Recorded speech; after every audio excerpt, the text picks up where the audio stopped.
Donc, seconde partie de ma critique de l'épisode 22 de la dernière saison de Beastars de Netflix. Critique 100% spoiler, je vous invite à voir la partie précédente. Ce sera en short, en 3 shorts, justement, 3 parties en short. Alors, ce qui est intéressant, c'est que avant que Louis revienne dans les lieux de son enfance, où il va recroiser les Gauchis, t'as justement son père adoptif qui lui dit en gros, on a lu dans le journal que t'avais dit à la radio que les herbivores et les carnivores pouvaient s'entendre. Alors que je te rappelle, fiston, que tu t'es fait bouffer la jambe par un loup, c'est-à-dire les Gauchis, qui est recherché de partout maintenant. Pour information. Et voilà. Et le fait aussi qu'il lui fait la remarque à Louis que il pousse des grognements, qu'il a compris qu'il était attiré par les carnivores.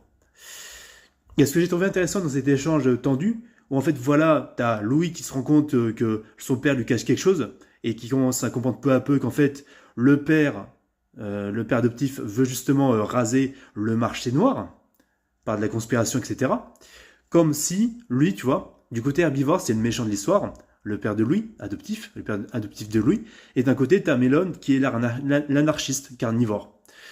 Et j'ai trouvé ça vachement intéressant entre le côté classe moyenne de Mélone et le père adoptif de Louis qui est de la classe supérieure, à la classe bobo, etc.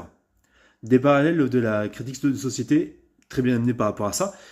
Et ce que j'ai beaucoup aimé dans la mise en scène par rapport à la discussion entre Louis et son père adoptif, c'est que il y a un pan vertical vers la gauche qui se tourne vers Louis pour bien comprendre que justement, voilà, il se rend compte de quelque chose avec la musique qui change, justement d'une musique un peu suspecte, avec un côté un peu suspect, où justement, on sent que il y a des non-dits, il y a, comment dire, des passages sous silence sur beaucoup d'aspects et beaucoup de sujets, pour démontrer justement que le côté sans scrupule de ces gens-là, de la haute société, ils peuvent tout faire, même jusqu'à écraser, on va dire, une partie de la société. Et j'ai trouvé ça vachement intéressant, ce parallèle-là, justement, pour renforcer le côté tension et l'oppression, justement, de ce genre de situation. Et par rapport à des guichots aussi, c'est ça le petit furet que croise Louis.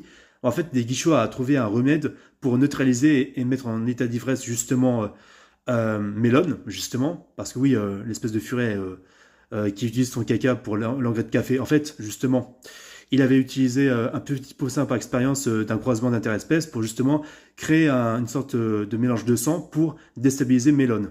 Et ce serait l'élément qui pourrait déstabiliser Mélone temporairement, justement en question, par rapport à la fin de Beastars. Maintenant, la troisième partie.